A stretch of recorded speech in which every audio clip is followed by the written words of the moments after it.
आइए सुनिए, देखिए, समझिए सनातन सत्य। जैसी दृष्टि वैसी सृष्टि, दृष्टि विज्ञान। कुदरत, कुदरती रचना एवं कुदरत के कानून से शाश्वत सुख की प्राप्ति।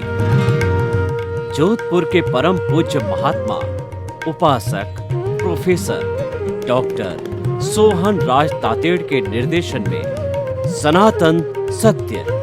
जैसी दृष्टि वैसी सृष्टि, दृष्टि विज्ञान।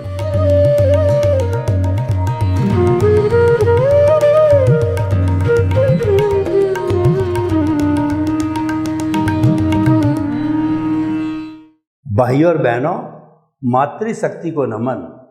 आज का हमारा बहुत सुंदर विषय व्यापार नीति, धर्म नीति। देखिए, भारतीय संस्कृति के अंदर हमारा जो पुरुषार्थ चतुष्टय है, यानी हमारी जो लाइफ स्टाइल है, हमारी वे ऑफ द लिविंग है, हमारा साइंस ऑफ द लिविंग है, जीवन जीने की जो पद्धति है, उसको मुख्य 4 भागों, 4 पुरुषार्थ में बांटा गया है। उसका नाम है पुरुषार्थ चतुष्टय। उसमें काम और अर्थ, दूसरा धर्म और मोक्ष। काम और अर्थ जो है वो हमारी एक तरीके से व्यापार नीति है, और धर्म है वो धर्म नीति है, और अंतिम मंजिल मनुष्य की भारतीय संस्कृति के अनुसार है वह मोक्ष की है। वो है शाश्वत सुख की प्राप्ति करने की है, ब्लिस की प्राप्ति करने की है, कि हमको ऐसा सुख मिले कि उसके साथ में किसी तरह के दुख का मिश्रण नहीं हो। वर्तमान में जो हम जीवन जीते हैं वह सुख और दुख का मिश्रण है, और सही मायने के अंदर तो वह हमारा सुखाभास है, सुख का आभास है, क्योंकि जो इंद्रियों से दिखाई देता है, जो व्यवहार जगत है, बाहर के जगत के अंदर सुख एक काल्पनिक वस्तु है, क्योंकि सुख तो हमारी चेतना का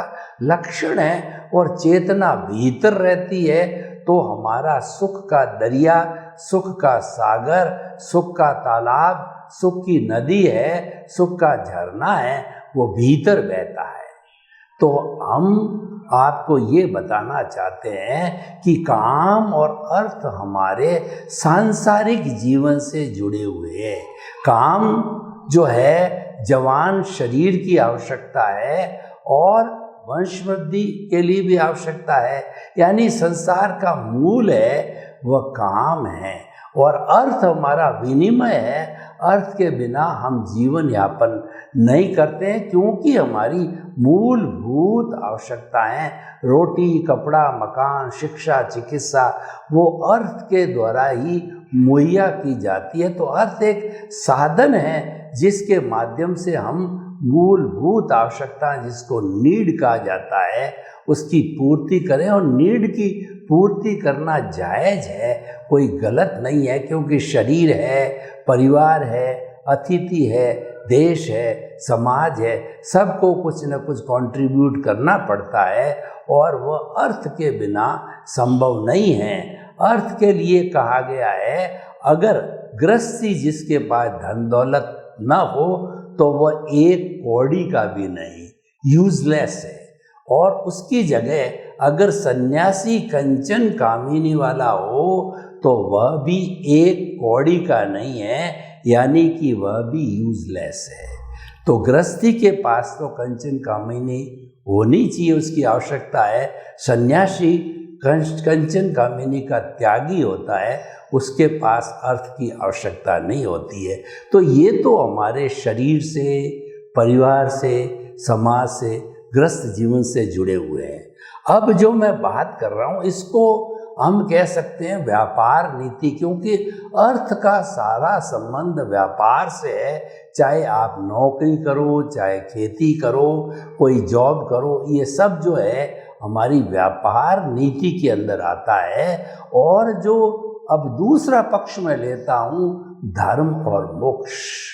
धर्म एक ब्रिज है, धर्म एक साधन है, इसीलिए धर्म के लिए कहा गया है शरीर माध्यम खलु धर्म साधनम।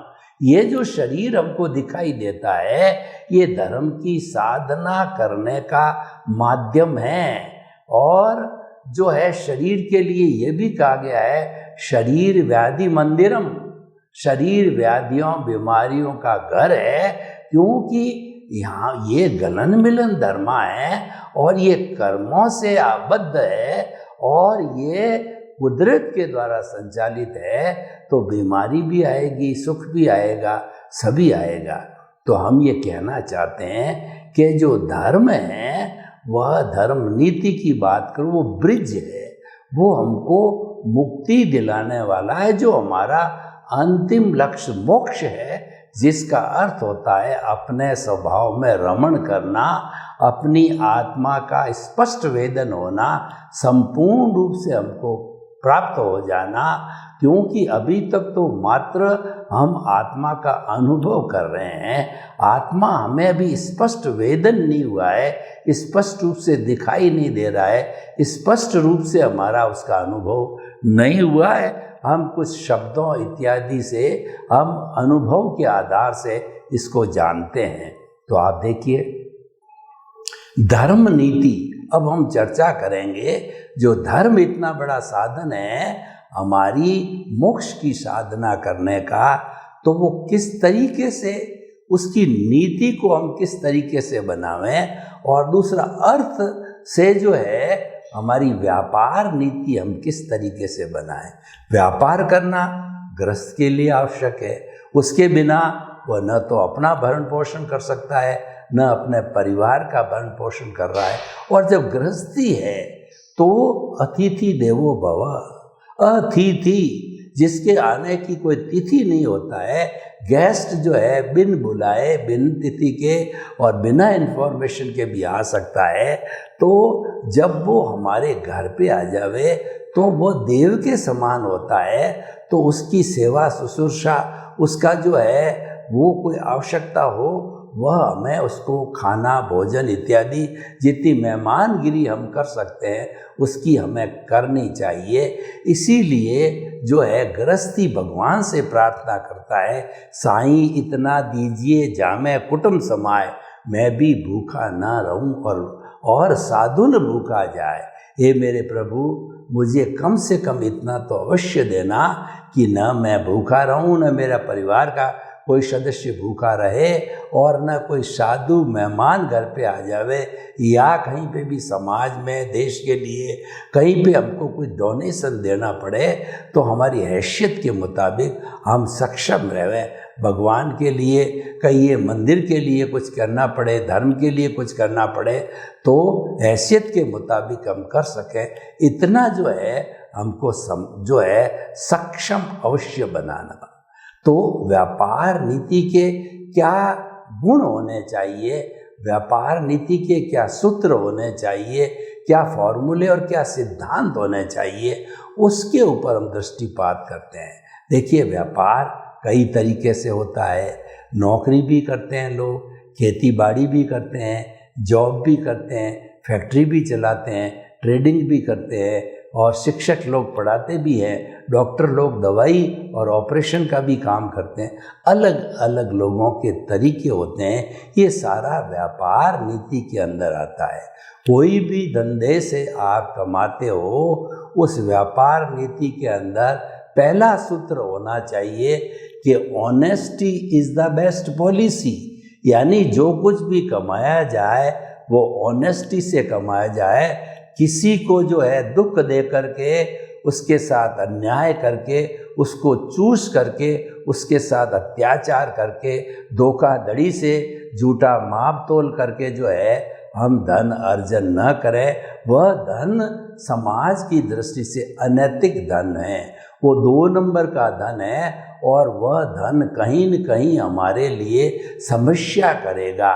देखिए जो हमारे सिख धर्म के बड़े गुरु हुए हैं, तो वो उस गुरुओं ने जो है वह उन्होंने क्या किया कि एक बार उनके पास के अंदर एक धनाढ्य व्यक्ति आया और रोटी लेकर के और जो गुरु नानक को देने लगे, तो गुरु नानक तो त्रिकालदर्शी थे, वो तो अवधि ज्ञानी थे, वो सब जानते थे।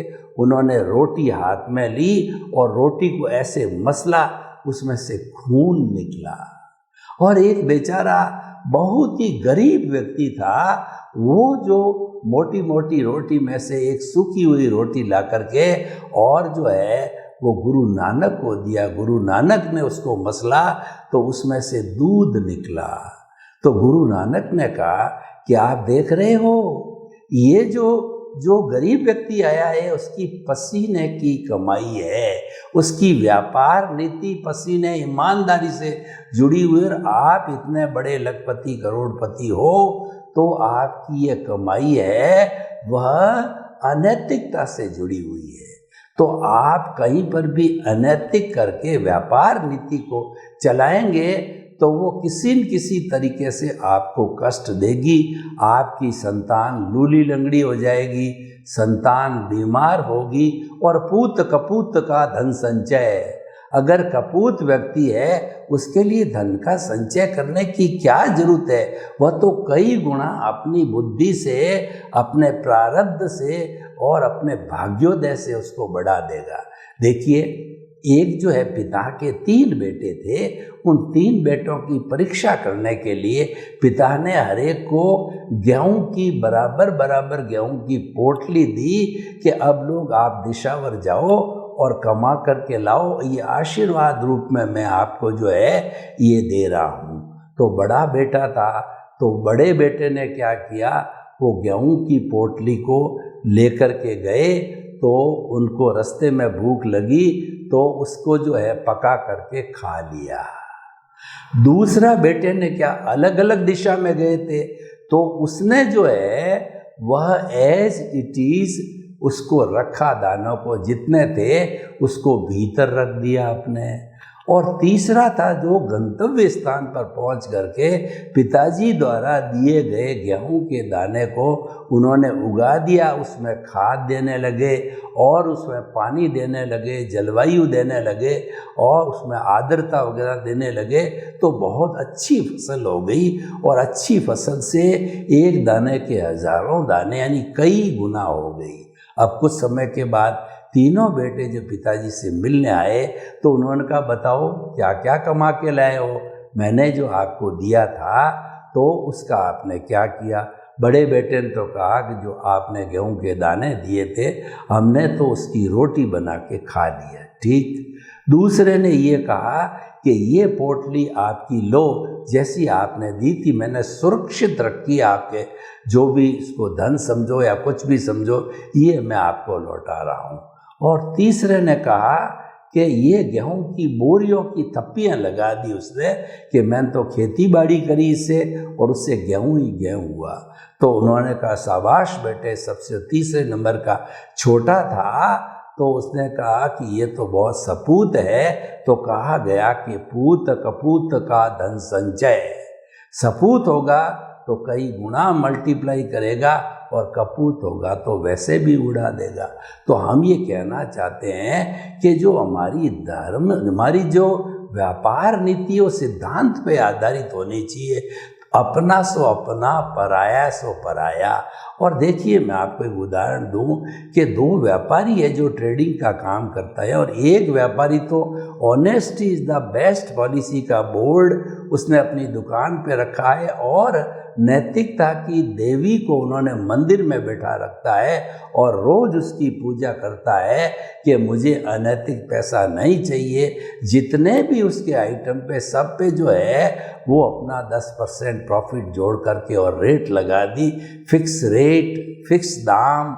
और जो है चाहे कोई आओ, छोटा हो, बड़ा हो, बूढ़ा हो, महिला हो, सबके लिए एक सी और क्वालिटी भी एक सी रखता था। तो उस व्यक्ति की, क्योंकि जो उसकी जो व्यापार नीति थी वह ऑनेस्टी पे आधारित थी, तो उसके ग्राहकों का तांता लगा रहता था। उसको फुर्सत ही नहीं होती थी माल बेचने की और पैसा गिनने की। उसके पास में दूसरा जो व्यापारी था वो dishonesty is the best policy उसने सिद्धांत बनाया है। जो आता उसको जो है वो जैसा व्यक्ति होता उसके अनुसार उसका टीका निकालता, यानी किसी को रुपए के 2 रुपये बता देता, 1.5 रुपया बता देता, 1.25 रुपया बता देता और 3 रुपया बता देता। हर एक के लिए अलग अलग वो रेट, जैसा व्यक्ति सामने का स्टैंडर्ड देखता उसके अनुसार उसकी रेट करती है। धीरे धीरे उसके ग्राहक कटने लगे और वह मक्खियाँ उड़ाने लग गया, यानी कि उसके पास ग्राहक नहीं आने लगे। ये भेद क्यों हुआ? ये अपनी व्यापार नीति में ऑनेस्टी नहीं रखने से हुआ। इसीलिए हमेशा जो व्यापार नीति में ऑनेस्टी होना बहुत ज़रूरी है। अच्छा, दूसरा क्या है कि हमको व्यापार नीति में अर्जन के साथ विसर्जन करना चाहिए। जो मोहम्मदन धर्म है उसमें मोहम्मद साहब ने बड़ी सुंदर बात कही, ज़कात बांटना। हर एक मुसलमान है उसको अपनी कमाई के हिस्से के अंदर 2-2.5% डोनेशन ज़कात बांटना मस्ट है, क्योंकि लोगों की भलाई करना जो ज़कात के माध्यम से, ये हमारा एक मॉरल दायित्व है। तो हमें भी अगर पैसा हमारा बढ़ता जाता है, हमारी मूलभूत आवश्यकता पूर्ति हो जाती है और वो आसानी से हो जाती है। कुत्ता भी होता है वो अपना पेट भर करके सोता, भूखा कोई नहीं सोता है। तो आदमी की नीयत साफ होता है, व्यापार नीति साफ होती है, तो उसका कोटा तुरंत पूरा हो जाता है। उसके बाद जो अतिरिक्त बचता है उसको लोक कल्याण, परोपकार, जगत कल्याण और जो अभावग्रस्त हो, लूले, लंगड़े, अपाहिज, मूक, बधिर, अनाथ और विधवा है, ऐसे जो है वो अभावग्रस्त लोगों की आपको उस धन से मदद करनी चाहिए। जहाँ जहाँ जिस संस्था, जिस एरिया में आपका इंटरेस्ट हो उस स्थान पर। तो आप देखिए कि ये जो है हमारी धर्म नीति का एक सुंदर लक्षण है और उसका एक सुंदर परिणाम है। धर्म नीति अगर अच्छी होती है तो हमारा पैसा वो फलीभूत होता है, क्योंकि वो पसीने की कमाई होती है। और जो लोग अपराध करके धन कमाते हैं, मिलावट करते हैं शराब के अंदर, दूध के अंदर, मसालों के अंदर, फूड जो है ग्रेन्स के अंदर, खाने की चीज़ों के अंदर, सभी चीज़ के अंदर, तेल के अंदर और घी के अंदर, तो सब चीज़ों की जो मिलावट करते हैं वो लोग अन्याय करते हैं। तो ऐसे अपराधी लोग जो है वो अतिरिक्त धन कमाया जाता है तो या तो वो बीमार पड़ता है, या उसकी चोरी हो जाती है, या गवर्नमेंट रेड डाल देती है, या उसकी संतान जो है खराब हो जाती है, या कुछ झगड़े टंटे में उसका रुपया खर्च हो जाता है। तो कहीं न कहीं वो 2 नंबर अनैतिकता की चीज़ चली जाती है। तो हमें तो अपने पसीने की कमाई पर विश्वास रखना चाहिए और पसीने की कमाई का ही घर में उपयोग करना चाहिए। उससे हमारी पीढ़ी अच्छी बनेगी, हमको शांति मिलेगी, सुकून मिलेगा, क्योंकि सत्य जो है वो सत्य हमेशा सुख प्रदान करता है और जो असत्य है, बेईमानी है, ये किसी न किसी रूप से आपको दुखी बनाएगी। तो ये हमने धर्म नीति की बात, हमने ये व्यापार नीति की बात की। अब हम धर्म नीति की बात करते हैं। धर्म नीति का अर्थ होता है ईश्वर को हमेशा याद रखना, यानी आत्मशुद्धि साधनम धर्म। जिस साधन से आत्मा की शुद्धि होती है, अज्ञान मिटता, हमारी कॉजल बॉडी, लिंग शरीर, कार्बन शरीर जो है हमारा, मोह है, राग द्वेष है, अज्ञानता घटती है, तो उसको जो है हम घटने की, अज्ञानता को घटने को ही जो है वो एक धार्मिक क्रिया मानते हैं, वो हमको की जानी चाहिए, वो संवर कहलाता है। और जब कर्म आत्मा से अलग होता है, dissociation of the karma from the soul और from the karmic body is called the nirjara. भगवान ने 2 तरह के धर्म बताए, पहला संवर और दूसरा निर्जरा। संवर का अर्थ होता है किसी चीज़ को छोड़ना, त्याग करना। संवर का एक अर्थ ये भी होता है अपने द्वारा किसी भी प्राणी को किंचित मात्र भी दुख न देना, भावों के माध्यम से, और जो इसको किसी भी तरह से मन से, वचन से, काया से उसको कोई भी कष्ट न देना, ये सबसे बड़ा संवर है। जब संवर को हम जीवन का आधार बनाते हैं तो निर्जरा अवश्य होती ही है। यानी जहाँ संवर आता है, जहाँ हम आत्मचिंतन करने लग जाते हैं, जब हम आत्मा का अनुभव करने लगते हैं, जब हम आत्मा के पाले में आ जाते हैं, स्वानुभूति, इंट्रोस्पेक्शन, सेल्फ रियलाइजेशन की बात करते हैं, सोचते हैं, त्यों ही क्या होता है कि हमारा कार्बन शरीर ढीला पड़ता है। मैं आपको एक उदाहरण दूं कि अभी तो कम होता है, लेकिन पुराने ज़माने में औरतों में भूतनियाँ बहुत आती थी और व्यक्ति में भूत घुस जाते थे। यानी उसका पिछले जन्म का जैसा हिसाब था, भुगतान था, उसके अनुसार जो दूसरी आत्मा उसको दुख देने के लिए जो देवगति, निम्न देवगति के जो जीव होते हैं, वो किसी से बदला लेने के लिए उसके शरीर में घुसते हैं और वो नाचती है, कूदती है, पड़ती है और सिर फोड़ती, उसको वो बेभान होती है, भीतर होता है वह दुख देने वाला, वो दुख दिलाता, अलग अलग तरह की भाषा बोलता है। तो ऐसे समय में क्या किया जाता था, पहले झाड़ागर को लाते थे जो कि तंत्र मंत्र जानता था, तो वह झाड़ा दे करके और उसकी भूत भूतनी की चोटी पकड़ता था। जो ही चोटी उसके हाथ में पकड़ में आ गई, ये सब भावों का जगत है, ये सब मंत्र का जगत है, ये तंत्र का जगत है। जब भावों के माध्यम से जब वो चोटी पकड़ी जाती तो भीतर बैठा हुआ जो भूत भूतनी थी उसको बहुत छटपटाती वो, क्योंकि उसको दर्द होता। तब वो कहती बाप जी जाऊँ, बाप जी जाऊँ, बाप जी जाऊँ, बार बार उसकी चोटी को वो कसता और जो है कसावट देता।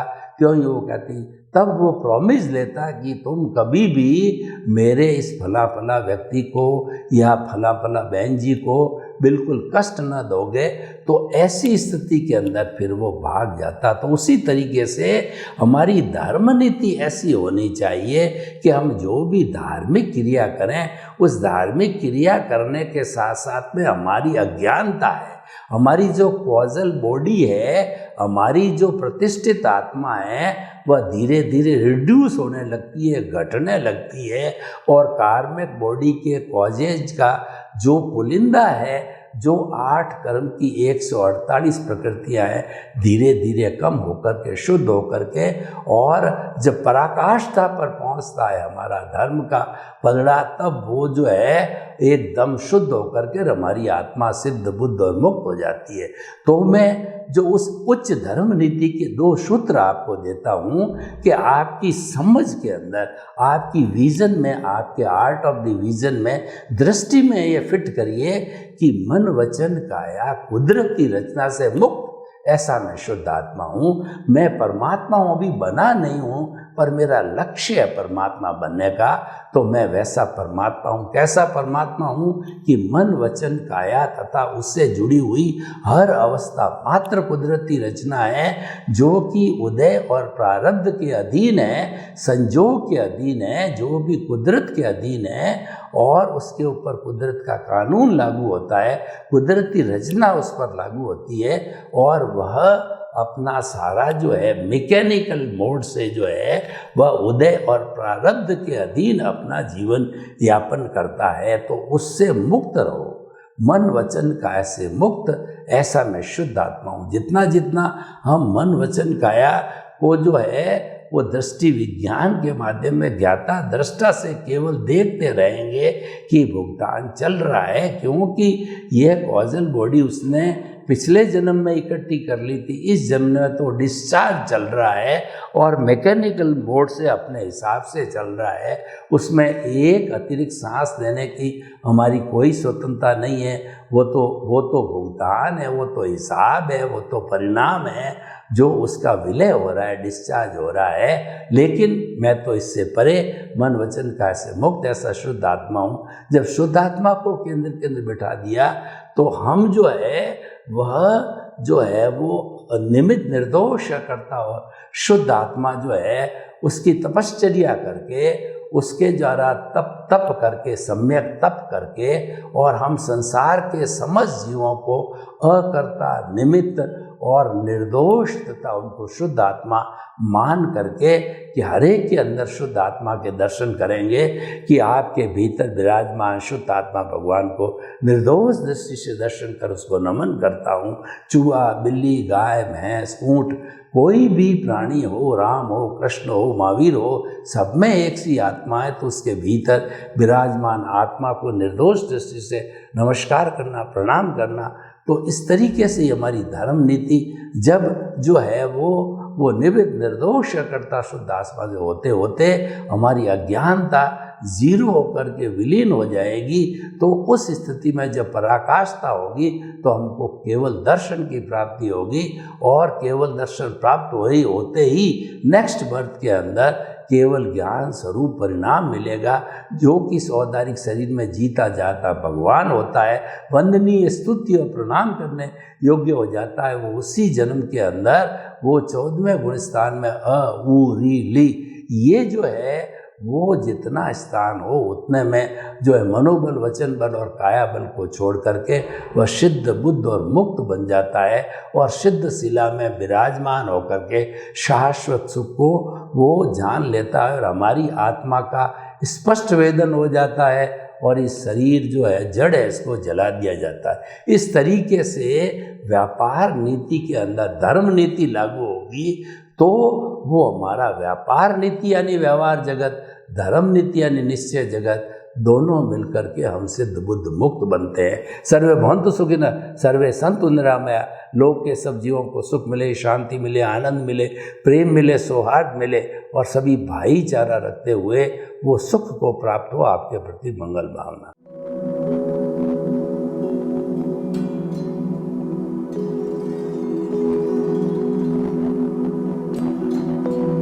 एक ऐसा अंतर्राष्ट्रीय ख्याति प्राप्त मानव जो गुरु प्रेरणा से पिछले 20 वर्षों से वानप्रस्थ जीवन जीते हुए 24 घंटे मानवता की सेवा में संलग्न है।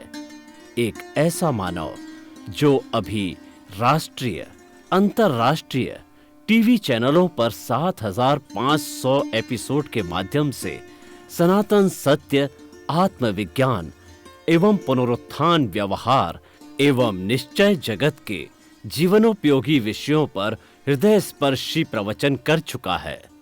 उस मानव का नाम है महात्मा उपासक प्रोफेसर डॉक्टर सोहन राज तातेड़। प्रोफेसर तातेड़ द्वारा योग, दर्शन, शिक्षा विषयों पर रचित पीएचडी स्तर के 250 शोध ग्रंथ भारत के 100 प्रतिष्ठित विश्वविद्यालयों में शोधार्थी पढ़ रहे हैं, तथा वे सभी शोध ग्रंथ वहां की सेंट्रल लाइब्रेरियों में उपलब्ध हैं। महात्मा सोहन राज ने अभी तक हजारों स्कूलों, कॉलेजों, विश्वविद्यालयों एवं संस्थाओं में सेमिनार, वर्कशॉप, कैंप लगाकर लाखों विद्यार्थियों को योग, दर्शन, शिक्षा का प्रशिक्षण देकर उन्हें सुसंस्कारित किया। डॉक्टर तातेड़ ने भारतीय संस्कृति उत्थान के 4000 से अधिक समसामयिक विषयों पर आर्टिकल लिखकर ऑनलाइन जर्नल, पत्रिकाओं, वेबसाइट्स पर प्रकाशित किया, जिसका उपयोग लाखों पाठक कर रहे हैं। उपासक तातेड़ के 5000 से अधिक आज का सुविचार, आज का शुभ संदेश, आज का मंगल भावना योग आदि चिंतन websites, Twitter, blogger, Facebook, YouTube माध्यमों से लाखों लोग अपना जीवन निर्माण कर रहे हैं। मानवता के मसीहा ऐसे महामानव महात्मा सोहन राज तातेड़ के प्रोफाइल को अभी तक विश्व के 20 लाख दर्शक यूट्यूब पर, 12 लाख गूगल पर एवं लाखों दर्शक फेसबुक, ब्लॉगर, ट्विटर और इंस्टाग्राम पर देख चुके हैं।